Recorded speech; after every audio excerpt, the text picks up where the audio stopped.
tekan like, subscribe, tekan loncengnya supaya mendapatkan video update dari kami. Selamat menonton. Bismillahirrahmanirrahim. Assalamualaikum warahmatullahi wabarakatuh. Alhamdulillahirrabbilalamin. Wabihi nasta'in wa ala umurid dunya waddin. Wassalatu wassalamu ala asrafil mursalin wa ala alihi wa ashabihi ajma'in, amma ba'du. Alhamdulillah Nana, hari ini kita lanjut ke pembelajaran berikutnya. Subtema 3, di sini ada muatan IPA saja. Sebelum mulai ke pembelajaran, mari kita baca doa sebelum belajar masing-masing di rumah ya Nana. Rabbi zidni ilman warzuqni fahman, Allahumma faqihna fiddin. Nah, coba kalian perhatikan di dalam gambar ada Lani dan Dayu. Lani hari ini membawa termos yang berisi teh hangat. Dia memperlihatkannya kepada Dayu. Kemudian Dayu pun penasaran ya bagaimana air di dalam termos bisa selalu panas gitu. Nah, jadi anak-anak, ini adalah kita akan membahas mengungkap rasa penasarannya Dayu ya. Jadi Dayu tadi penasaran bagaimana termos itu bisa mempertahankan air panas di dalamnya. Nah, termos merupakan alat untuk menyimpan benda agar suhunya tidak cepat berubah.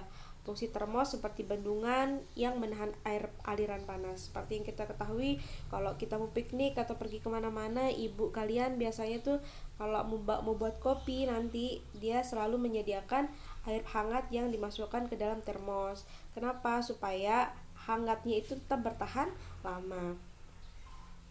Nah, jadi kalian bisa perhatikan di gambar. Di sini ada gambar termos. Jadi di sini ada gambar termos. Nah, termos ini kalian bisa lihat gambarnya. Nah, ada tutup sumber termos, kemudian ini buku udah tandain, ada dinding dalam kaca, kemudian ada air, ada dinding di luar kaca, ada ruang hampa udara atau vakum, ada dinding pelindung kaca dan karet penahan kaca yang ada di bawah. Jadi umumnya termos itu terbuat dari kaca berlindung 2 lapis. Nah, kalian bisa melihat ada lapisan kaca yang ada di dalam air ya, yang menahan air itu seperti ada lapisannya. Nah, itu termasuk dinding termosnya.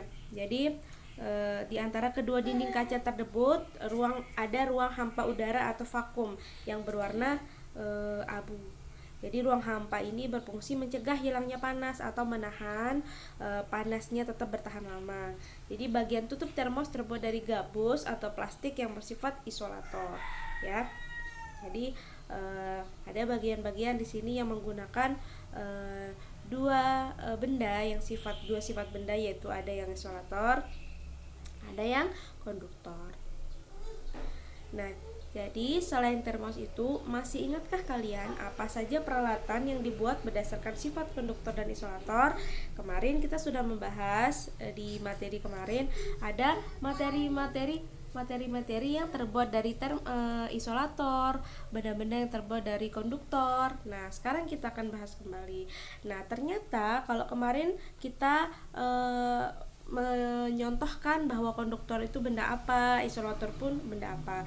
Ternyata konduktor dan isolator itu bisa digunakan dalam waktu yang bersamaan dalam satu benda.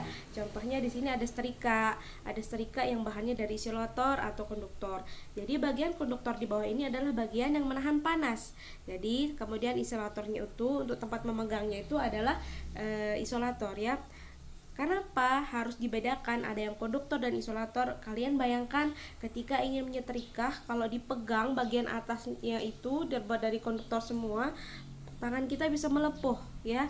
Adapun begitu juga dengan penggorengan sendok kayak gini, kemudian teflon, panci pakai memasak. Ada begitu pula dengan alat yang dipakai biasanya tukang seperti ini ya. Jadi ini adalah contoh-contoh penggunaan dua sifat benda dalam satu benda gitu. Nah, sekarang ini yang benda yang isolator. Nah, isolator sendiri contohnya adalah selimut dan jaket dapat menahan panas yang ada dalam tubuh sehingga termasuk isolator. Kita untuk menghangatkan badan dari dingin, kita bisa memakai jaket yang tebal, selimut yang tebal, dan contoh yang lainnya untuk menghangatkan tubuh kita. Nah, jadi anak-anak, untuk materi ini itu saja, lebih ke pengulangan materi yang kemarin. Tolong dibaca-baca lagi, kemudian dikerjakan soal latihan yang ada di buku paket kalian. Barakallahu fikum anak-anak. Assalamualaikum warahmatullahi wabarakatuh.